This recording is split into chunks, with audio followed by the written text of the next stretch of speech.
Chapter 3. మరుసటి రోజు మీరా ready అయి కాలేజ్ బస్ ఎక్కింది. ఇయర్ ఫోన్స్ పెట్టుకొని తనకు ఇష్టమైన పాటలు వింటూ ఎంజాయ్ చేసింది.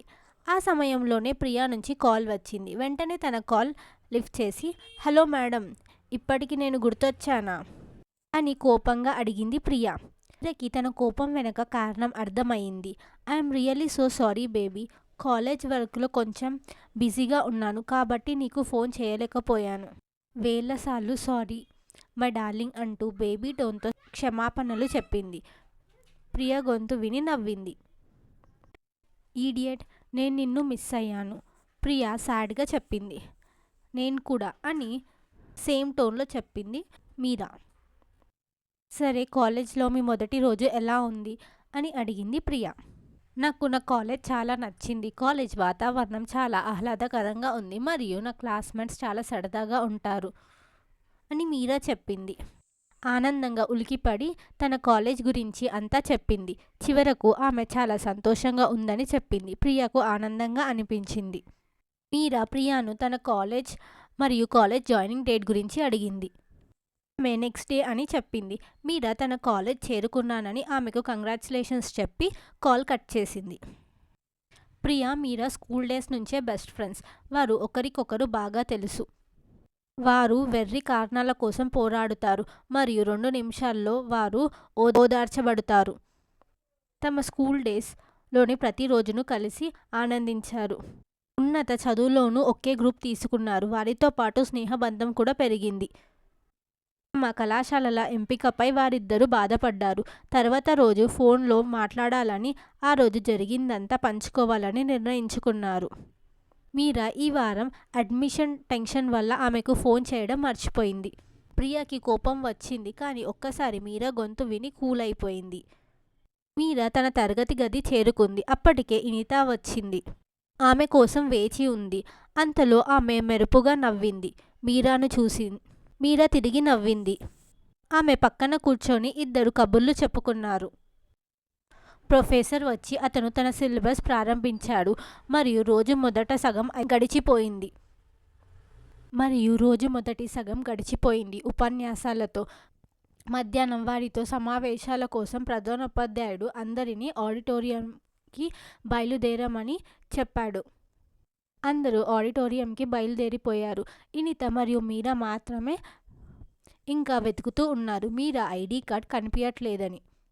మీరా ప్రతి ఫస్ట్ ఇయర్ స్టూడెంట్ ఈ మీటింగ్లో పార్టిసిపేట్ చేస్తారు. ఆడిటోరియం చాలా చిన్నది కాబట్టి మనకు సీట్స్ దొరకకపోవచ్చు అని ఇనిత చెప్పింది. మీరా తన కాలేజ్లో చాలా ముఖ్యమైన విషయమైన తన ఐడి కార్డ్ని వెతుకుతుంది. ఐడి కార్డ్ పెట్టకుండా బయటకు వెళ్ళలేదు. ఇది తన స్నేహితులే చేసి ఉంటారని ఆమెకు ఖచ్చితంగా తెలుసు. వారు చాలా అల్లరిగా ఉంటారు. వారు తమ స్నేహితులను ఇబ్బందిలో పడేయడానికి ఈ కొంటె పనులు చేస్తుంటారు. ఇక నువ్వు అక్కడికి వెళ్ళు ఇని, నా ఐడి కార్డ్ దొరికితే నేను వచ్చి జాయిన్ అవుతాను. నువ్వు కూడా ఇక్కడే ఉండిపోతే అది కూడా ఇబ్బంది అవుతుంది అని అంది మీరా. ఇనిత అంగీకరించి ఆడిటోరియంలోకి పరిగెత్తింది. 10 నిమిషాల తర్వాత మీరాకి తన ఐడి కార్డ్ దొరికింది. థ్యాంక్ గాడ్ అనుకొని ఆమె దేవుడికి కృతజ్ఞతలు తెలుపుతూ ఆమె ఆడిటోరియంలోకి పరిగెత్తింది. ఆమె క్లాస్మేట్ మరియు ఆమె క్లాస్ రిప్రజెంటేటివ్ అయిన శివ ఆ సమయంలోనే క్లాస్ రూమ్కి ప్రవేశించాడు. అయ్యో, ఏమైంది, ఎందుకలా టెన్షన్గా ఉన్నావని మీరాని అడిగాడు శివ. నేను మీటింగ్కి ఆలస్యంగా వచ్చాను. మమ్మల్ని 1కే మీటింగ్కి రమ్మంటే ఇప్పుడు 1:30 అవుతుంది అని మీరా తొందరపడి చెప్పింది.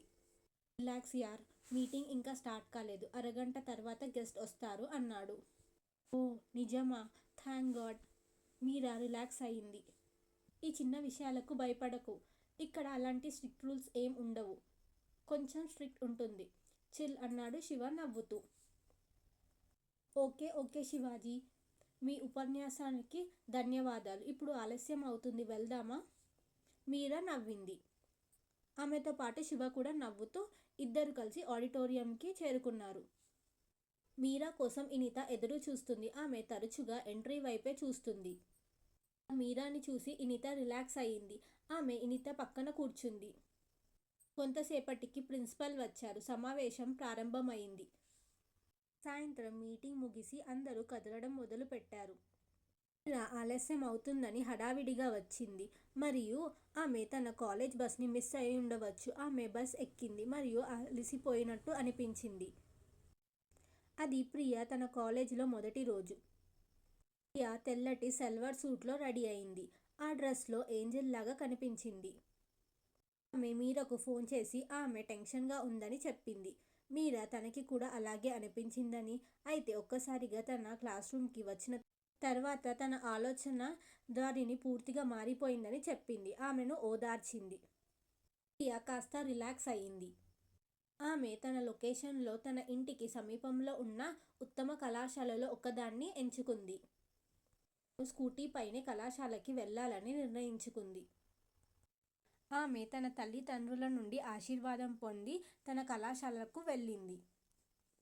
ప్రియా తన కాలేజ్కి చేరుకొని పార్కింగ్ ఏరియాలో తన వాహనాన్ని పార్క్ చేసింది. అక్కడ చాలామంది సంచరించడం ఆమె గమనించింది. కళాశాల చాలా పెద్దదిగా కనిపించింది మరియు ఆమె తన తరగతి గదికి ఎలా చేరుకోవాలో తెలియక తికమక పడింది. ఎవరినైనా అడగాలని నిర్ణయించుకుంది. ఆమె ఒక అమ్మాయిని అడిగింది. ఆమె తన తరగతి గదికి దారి చూపించింది. ఆమె ఆ దిశలో వెళ్తుండగా అక్కడ 4 అబ్బాయిలు కూర్చోవడం చూసింది. ఒక డెస్క్ మీద మరియు కొంతమంది విద్యార్థులు భయంగా వారి దగ్గర నిలబడి ఉన్నారు. వారు ఆమెను చూశారు. ఇప్పుడు ఆమె నరకమని భయపడింది మరియు ఆమె చాలా నెమ్మదిగా అడుగులు వేసింది.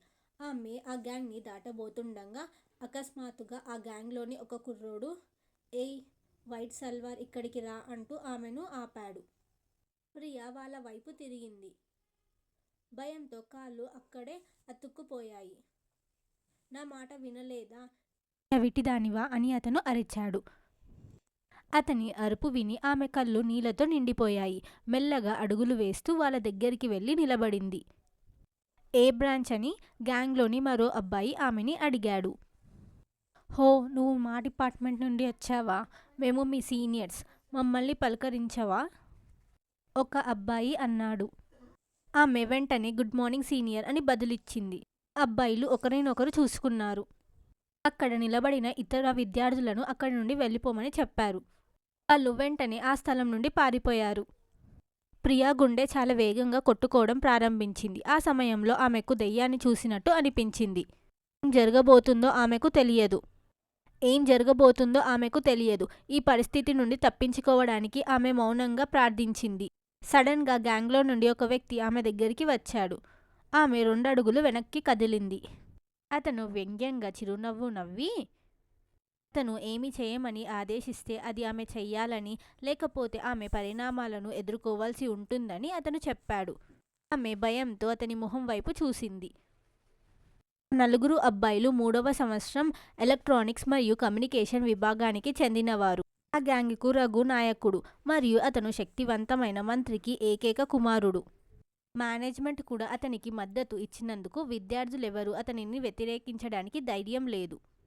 కాలేజీ నిబంధనలన్నిటినీ ఉల్లంఘించేవాడు. తన గ్యాంగ్తో ఇతర విద్యార్థులను ఆట పట్టించేవాడు. అప్పటి వరకు తనపై ఎవ్వరూ లెవ్వలేదని, ఎవరైనా ముందుకు వస్తే తన తండ్రి గూండాలను వాడుకొని వారి జీవితాలను నరకం చేసేవాడు. ప్రియా భయంగా వాళ్ళ ముందు నిలబడింది. ఒకరు ముందుకు వచ్చి ఆమె పేరు అడిగారు. తడబడుతూ ప్రియా అని బదిలిచ్చింది. స్ట్రీట్ నేమ్: శ్రీమతి ప్రియా. మా కాలేజ్లో రూల్స్ ప్రకారం అమ్మాయిలు దుప్పట్టా ధరించడానికి అనుమతి లేదు, కాబట్టి నువ్వు దానిని తొలగించు, లేదా నేనే చేస్తాను అన్నాడు అతను బిడ్డగా నవ్వుతూ. ప్రియాకి అతని చూపుకి అసహ్యం కలిగింది మరియు అతను ఆ మాటలు చెప్పగానే భరించలేని కోపం వచ్చింది ఆమెకి. ఏమీ చెయ్యకుండా అక్కడే నిలబడిపోయింది. అతను ఏం చెప్పాడో నీకు అర్థం కాలేదా? ఇప్పుడు తీసేయండి, లేదంటే నేను తీసేస్తాను అంటూ ముందుకు వచ్చాడు రఘు. అతను ముందుకు వచ్చి ఆమె దుప్పట్టా తీయడానికి ప్రయత్నించాడు మరియు ఆమె చెయ్యి పట్టుకున్నాడు. ఆమె వెంటనే అతని గట్టి పట్టు నుండి తన చెయ్యిని లాగి చాలా కోపంతో అతనిని కొట్టింది. చుట్టుపక్కల ఉన్నవారంతా ఆ దృశ్యాన్ని చాలా షాక్తో చూశారు. అతని స్నేహితులు కూడా ఆ సంఘటనతో షాక్ అయ్యారు. ఇంకా ఉంది. మీ మీకు ఈ వీడియో ఎలా అనిపించిందో కమెంట్ సెక్షన్లో చెప్పండి. ఇలాంటి మరిన్ని వీడియోస్ కోసం ఛానల్ని సబ్స్క్రైబ్ చేయడం మర్చిపోకండి. మరో కొత్త వీడియోతో మళ్ళీ కలుద్దాం. అంతవరకు బాయ్ బాయ్.